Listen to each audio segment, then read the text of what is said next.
नमस्कार, मैं हूं अविनाश कुमार तिवारी। आप देख रहे हैं क्लाउड वेव इंडिया। दर्शकों, आज हम विशेष मुलाकात आपसे करवाएंगे।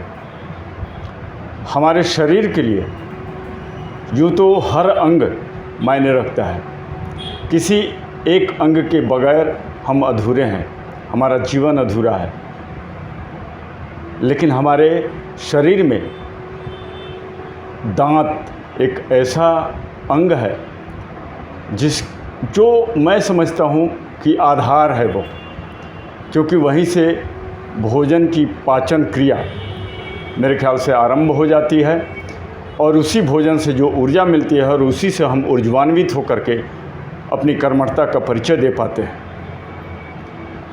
इस विषय पर विस्तार से चर्चा करेंगे और ये भी जानेंगे कि इस चर्चा को लेकर के जो हम आज मुलाकात कराएंगे वो शख्स आखिर क्यों उत्सुक हैं और दांत को लेकर के अपने आप को क्यों तैयार रहते हैं कि दांत ही को हम पैशन बनाएंगे, हम कैरियर बनाएंगे और उसको लेकर के हम सोचेंगे, विचारेंगे और लोगों को लाभान्वित करेंगे। आज हम उस शख्सियत को आपके समक्ष पेश कर रहे हैं और वो शख्सियत हैं डॉक्टर सुशील ओझा जी, जो दंत चिकित्सक हैं। आपका बहुत बहुत स्वागत है क्लाउड वेव इंडिया में। जी, थैंक यू।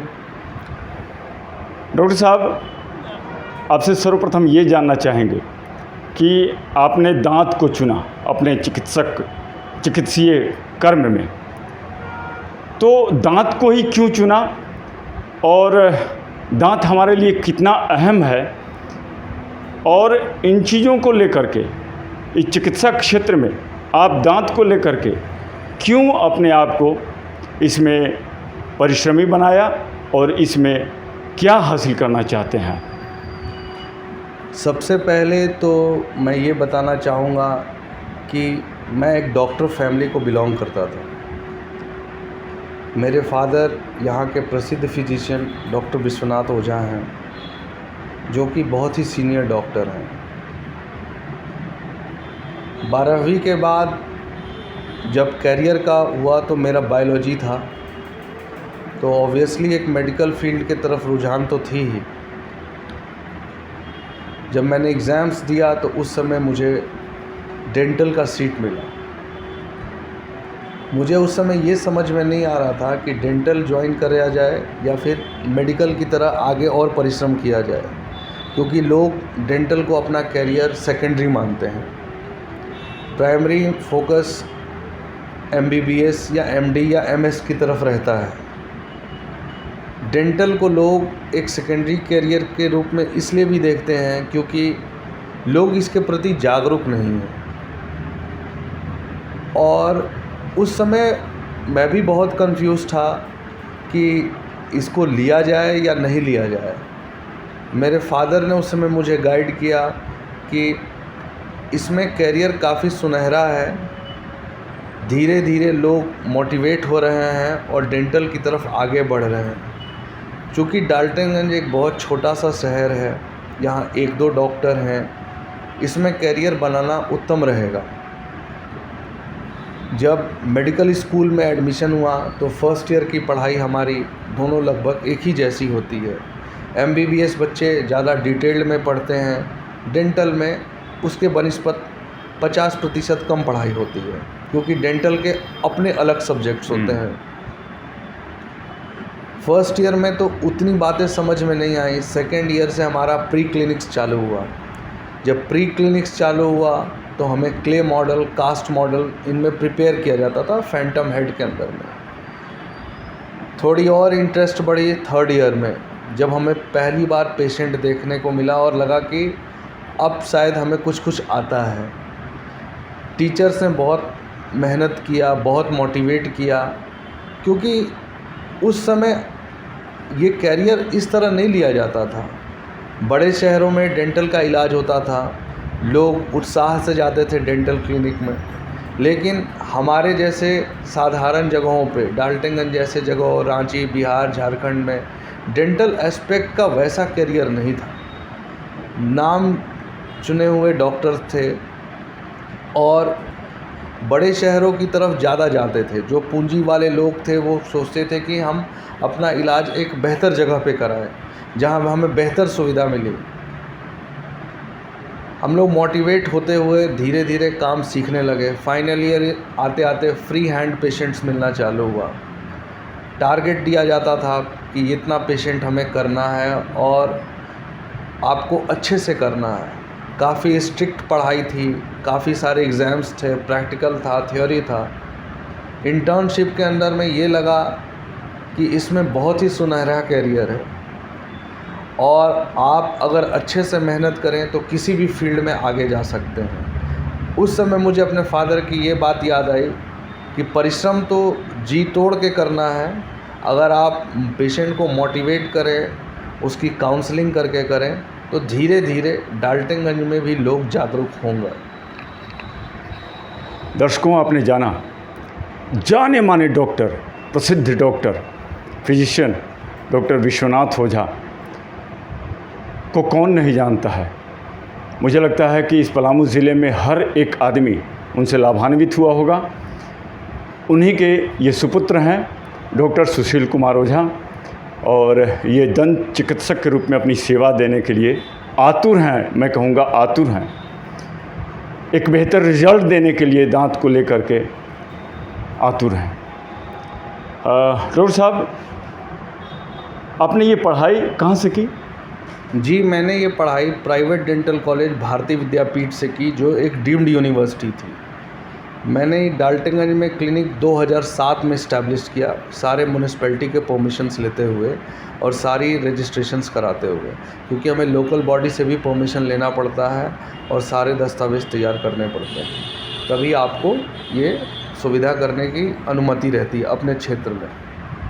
मैं जानना चाहूँगा कि दंत रोगी के लिए यहाँ जो सुविधाएं होनी चाहिए वो प्रॉपर हैं आपके पास अथवा नहीं है, या फिर अगर नहीं है तो क्या कारण हो सकता है कि हमारे शहर में उन सुविधाओं को उपलब्ध कराई जाए ताकि यहाँ के दंत रोगियों को बाहर जाने की नौबत ना आए।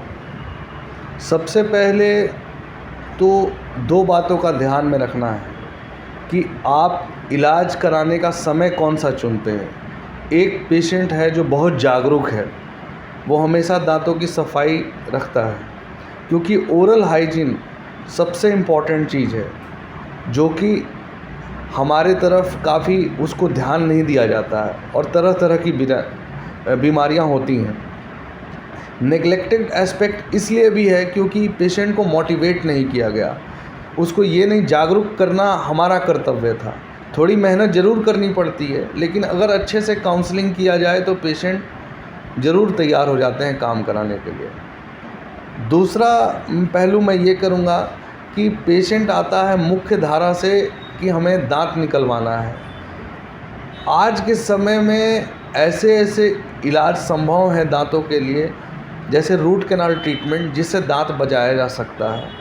तो सबसे पहले दांत, चूँकि जबड़े का एक मुख्य भाग है और मरीज इसी से खाना खाते हैं, तो भोजन के बिना तो बिल्कुल शरीर कैसे काम करेगा ठीक से। इसलिए सबसे ज़रूरी है कि दिखने के लिए भी, फंक्शन के लिए भी, एस्थेटिक और फंक्शन दोनों इम्पॉर्टेंट होते हैं। तो अगर आप दोनों पॉइंट से देखिए तो दांत बहुत ज़रूरी है, दांत बचाना। और सबसे बेसिक इलाज जो उसमें किया जा सकता है, जो भी आपके डॉक्टर हैं, जो भी पसंदीदा डॉक्टर के पास आप जाते हैं, अगर वो कोई सलाह देते हैं तो उस पर विचार ज़रूर करके कराना चाहिए, क्योंकि डॉक्टर आपके हमेशा फ़ायदे की बात कराते हैं। अगर किसी कारणवश आपका दांत बिल्कुल इस लायक हो गया कि उसे बचाया जा ही नहीं सकता और दांत निकलवा लेते हैं, तो महीने भर के अंदर कोशिश करें कि वहाँ पे प्रोस्थेसिस के रूप में दूसरा दांत लगवाया जाए। अब रही बात कि डाल्टनगंज में कितनी सुविधा उपलब्ध है, ये बात बिल्कुल सही है कि हर जगह का एक दायरा होता है। डाल्टनगंज में आज काफ़ी दांत के डॉक्टर हो चुके हैं, सरकारी क्षेत्र में भी हैं, कई लोग अपनी सेवाएं दे रहे हैं, कई PHC सेंटर्स भी खुल चुके हैं।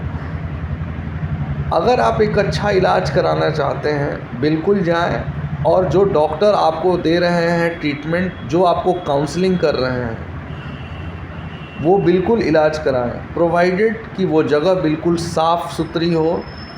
इस स्टरलाइजेशन प्रोटोकॉल बिल्कुल हर तरीके से आपको फॉलो करना पड़ेगा। ये दोनों डॉक्टर के लिए और पेशेंट के लिए दोनों है। हृदय के रोगी जो बाईपास सर्जरी करा रहे हैं या स्टेंट लगवा रहे हैं, कहीं भी आप सरकारी संस्था में, चाहे एम्स हो चाहे वेलोर हो, वो डेंटल काउंसलिंग और डेंटल ट्रीटमेंट को बहुत तवज्जो देते हैं। वो ये बात ज़रूर मेंशन करते हैं कि आप पहले डेंटल ट्रीटमेंट करा लीजिए, क्योंकि बाद में आपको इन्फेक्शन आ सकता है। प्रेग्नेंट वुमेन, उन लोगों को भी गायनेकोलॉजिस्ट जो स्त्री रोग विशेषज्ञ होते हैं, उन लोगों भी को ये राय देना चाहिए, क्योंकि प्रेगनेंसी के अंदर हार्मोनल चेंजेस होते हैं जिससे मसूड़ों में स्वेलिंग आ जाती है तरह तरह की, और अंत समय में इलाज करना बहुत मुश्किल है, क्योंकि ये भी प्रेगनेंसी को भी सेफ़ रखना है। इसलिए आप पहले एक बार अपना काउंसलिंग करा के, अगर आपके दंत चिकित्सक राय देते हैं तो बिल्कुल आप इलाज कराइए।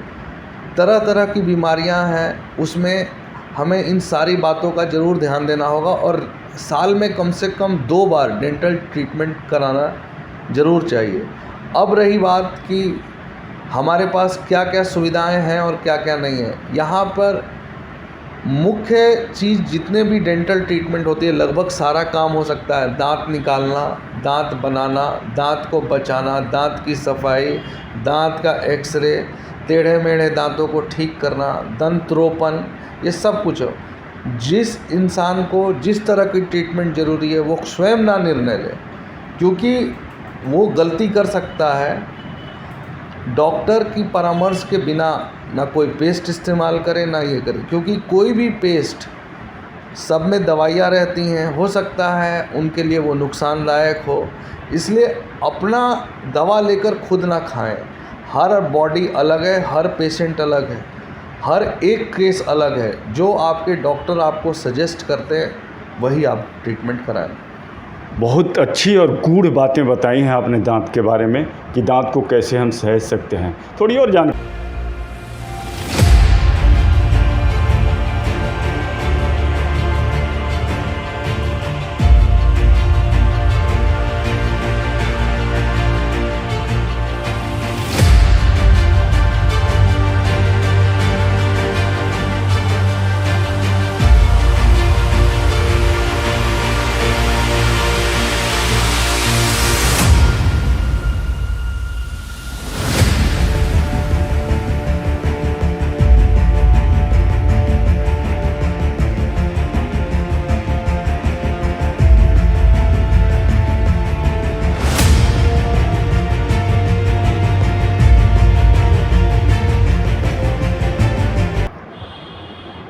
ब्रेक के बाद आपका स्वागत है।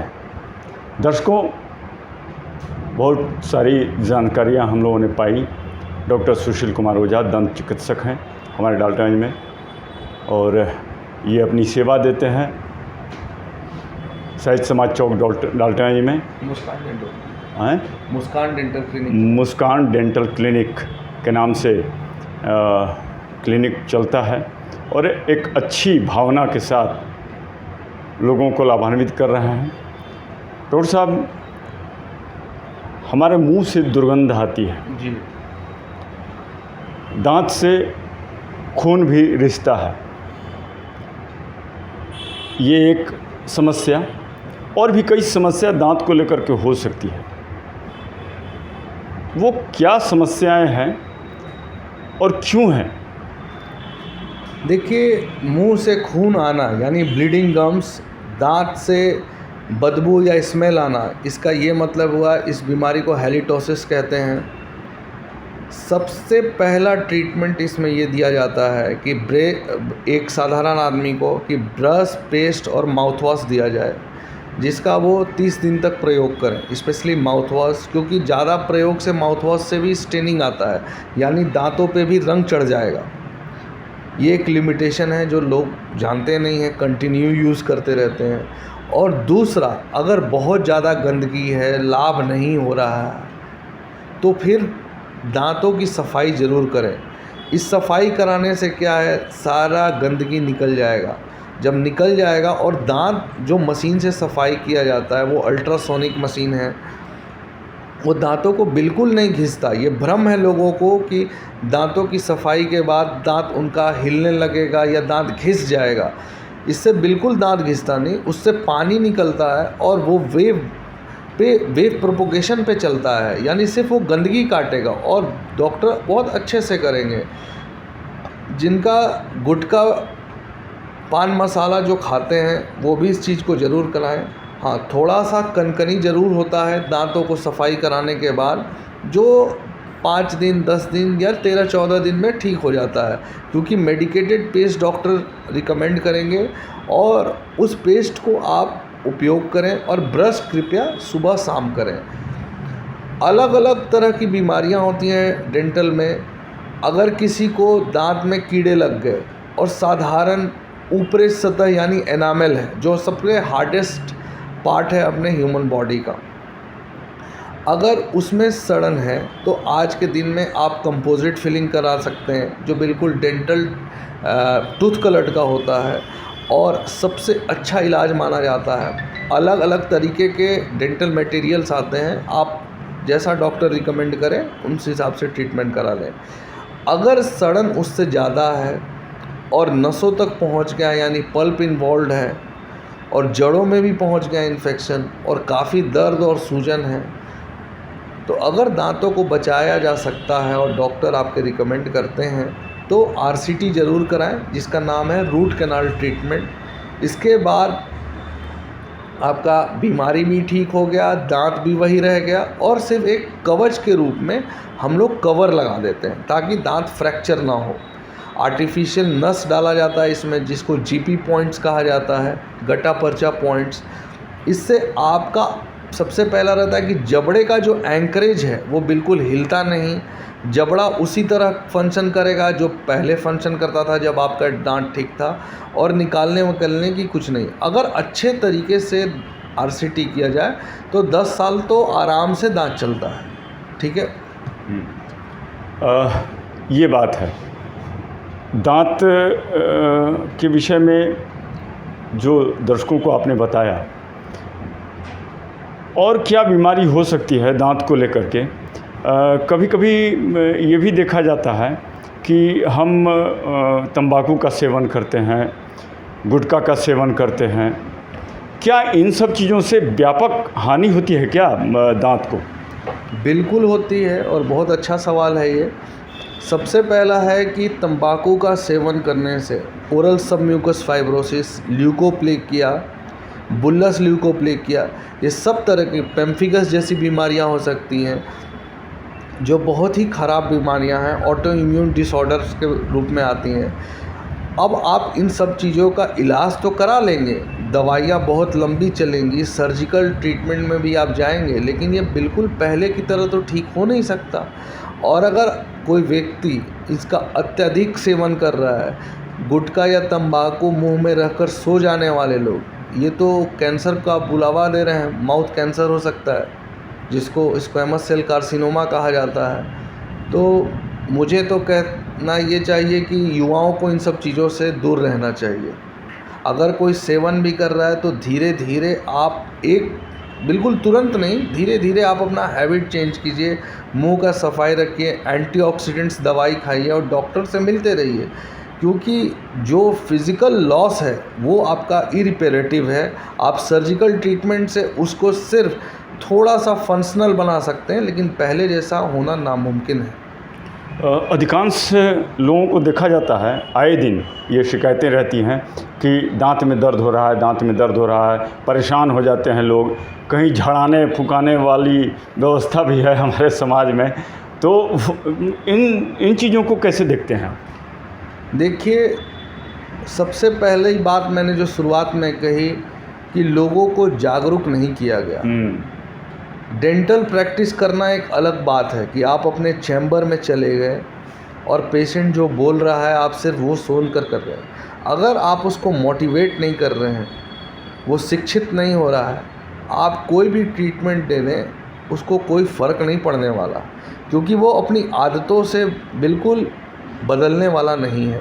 अब सबसे बड़ी बात, जैसा मैंने शुरू में कहा कि हम जिस इलाके को बिलोंग करते हैं और जहाँ हमारा ये क्लिनिक है या ये जो भी टोपोग्राफिक में प्रैक्टिस कर रहे हैं, ओरल हाइजीन आपका सबसे नेग्लेक्टेड एस्पेक्ट है ह्यूमन बॉडी का।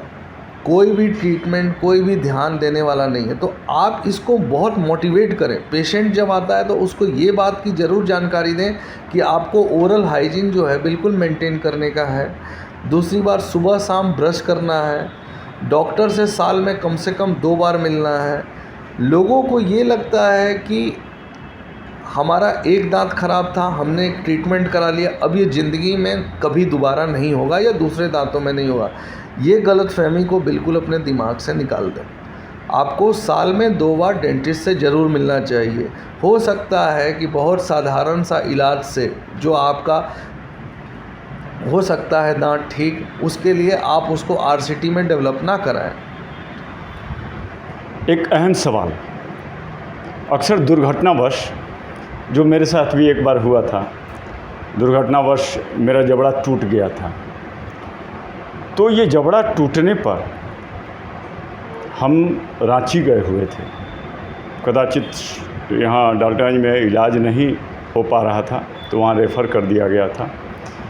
ये दुर्घटनावश ऐसी स्थिति अगर आन खड़ा हो तो क्या यहाँ सेवा मिल सकती है?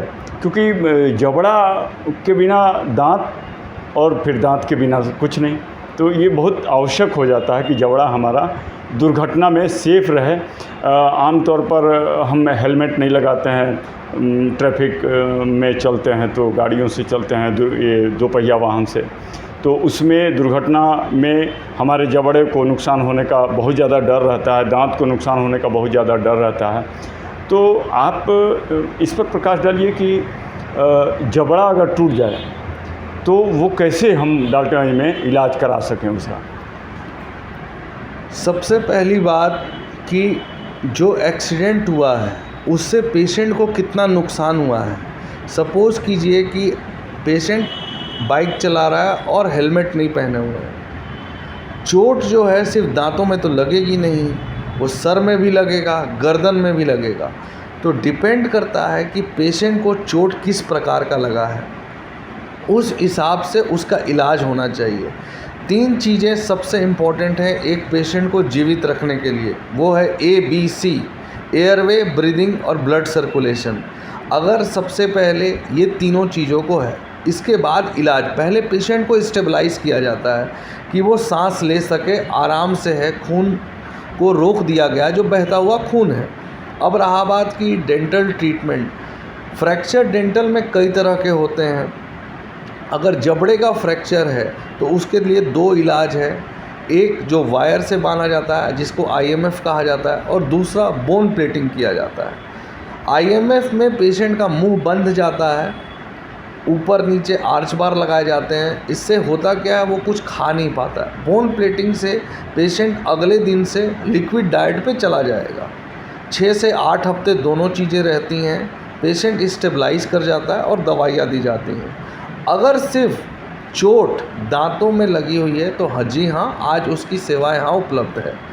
अगर ये चीज़ मल्टी डिसिप्लिनरी अप्रोच में है, गर्दन में चोट लगी है, गर्दन का स्पाइन में चोट लग गया, स्पाइनल कॉर्ड भी डैमेज है, ऊपर में हेड में भी ट्रॉमा है, तो फिर मल्टी डिसिप्लिनरी अप्रोच है, तब बड़े अस्पताल में रेफ़र करना वाजिब चीज़ है, क्योंकि वहाँ पे डिफरेंट एस्पेक्ट्स ऑफ डॉक्टर हैं, तो वहाँ पे जाना ज़्यादा उचित है पेशेंट को। डेंटल ट्रीटमेंट जो क्लिनिक में होता है वो एक अलग ट्रीटमेंट है, जो एक हॉस्पिटल में होता है वो बिल्कुल अलग ट्रीटमेंट है।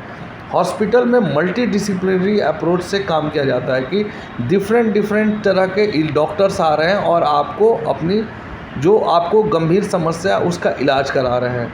अब सिर्फ दांत के संबंध में सिर्फ आपको चोट लगा है, 2 दांत टूट गए, हल्का टूट गया, जबड़ा टूट गया, तो वो बिल्कुल डेंटल क्लिनिक में किया जा सकता है। इसके अथवा अगर चोट ज़्यादा लगा है तो बिल्कुल रेफ़र करना वाजिब चीज़ है। वो पेशेंट के लिए भी बहुत ही सेफ्टी है। ये नहीं कि अपने को आगे बढ़कर सिर्फ ये बोल देना है कि हम तो दांत का इलाज कर देंगे और बाकी का आप देख लीजिए। ऐसे पेशेंट परप्लेक्स हो जाता है। सो पेशेंट को बहुत सोच समझ के आगे बढ़ना है कि उसके लिए सबसे अच्छा क्या है और पेशेंट की जान बची रहे। अंतिम प्रश्न, साधारण तौर पर साधारण दिनचर्या पर हम दांतों की देखरेख कैसे करें? सबसे पहला चीज़ क्या है कि अगर आप कुछ भी खाना खाते हैं तो मुंह से ज़रूर पानी लेकर कुल्ला करें। आप हमेशा अगर कहीं बाहर होटल में भी खा रहे हैं तो आप ये नहीं कि पानी पी लें, ग्लास से पी लें और हो गया, आपको थूकना पड़ेगा, अच्छे से कुल्ला करना पड़ेगा। उससे क्या होगा, गंदगी निकल जाएगी। दो चीज़ें होंगी, अगर गंदगी निकल जाएगी तो सड़न नहीं होगी, बदबू नहीं आएगा। दूसरा, जिस तरह लोग दिनचर्या का शुरुआत करते हैं ब्रश करके, उसी तरह रात का भोजन करने के बाद बेड पे जाने से पहले बिल्कुल ब्रश कर लें। इससे होगा क्या कि बिल्कुल मुंह स्वस्थ रहेगा, साफ़ रहेगा। हाँ, इसका ये मतलब नहीं कि पेशेंट को फिर भी डेंटल ट्रीटमेंट की ज़रूरत नहीं है। पेशेंट को साल में कम से कम 2 बार आना चाहिए, क्योंकि डेंटल केरीज जो सड़न कहते हैं वो एक कारण से नहीं होती है, मल्टी फैक्टोरियल कारण है, यानी बहुत सारे कारण हैं। ठीक है, आज का खान पान उनके कारण भी है। चिपचिपा खाना, फर्मेंटेड कार्बोहाइड्रेट्स, चॉकलेट्स आप खाते हैं, वो स्टिकी होते हैं, तो इसलिए सड़न किसी भी रूप में हो सकती है। गर्म और ठंडा खाना पर भी ध्यान देना चाहिए। कैसे? गर्म और ठंडा खाने, बहुत ज़्यादा गर्म ठंडा? जी बिल्कुल, हल्का था तो उसे ठंडा होना ही चाहिए। और बहुत ज़्यादा ठंडा खाने से क्या होता है कि दांतों में कनकनी बनी रहती है, तो इसलिए थोड़ा सा नॉर्मल होने दें, फिर आराम से खाएं उसको। एक लाइन में हमारे दर्शकों को आप संदेश दे दें, दंत चिकित्सक होने के नाते। मैं सबसे यही अनुरोध करूंगा कि आप जिस डेंटिस्ट के साथ भी कंफर्टेबल हैं, आप कम से कम साल में 2 बार जाकर डेंटल ट्रीटमेंट ज़रूर लें, या कम से कम डॉक्टर जो आपको राय दे रहे हैं उसको ज़रूर मानें। अगर आप उस बीमारी को या उस चीज़ से अगर आपको लाभ मिल जाता है उसी वक्त में, तो आपके पैसे की भी हानि नहीं होती और आप स्वस्थ भी रहते हैं। ओरल हाइजीन देखिए, अगर दांत अच्छे दिखेंगे, खूबसूरती है, तो एक आप प्रेजेंटेबल दिखेंगे, आपको लोग देखकर आकर्षित होंगे। इसलिए इसको इसलिए भी मेंटेन करना है। टेढ़े मेढ़े दांत हो या किसी भी तरीका, डेंटल ट्रीटमेंट ज़रूर लें और साल में कम से कम 2 बार डेंटिस्ट से ज़रूर मिलें। Thank you. डॉक्टर साहब, बहुत बहुत जानकारी आपने दी और मुझे उम्मीद है कि दर्शकों को इसका लाभ अवश्य मिलेगा और दांत के रोगों से जितना संभव हो सके सावधानी बरतते हुए अपने आप को बचाया जा सकता है, जैसा कि डॉक्टर साहब ने बताया। आपने क्लाउड वेब इंडिया के लिए अपना बहुमूल्य समय दिया, उसके लिए बहुत बहुत धन्यवाद। धन्यवाद।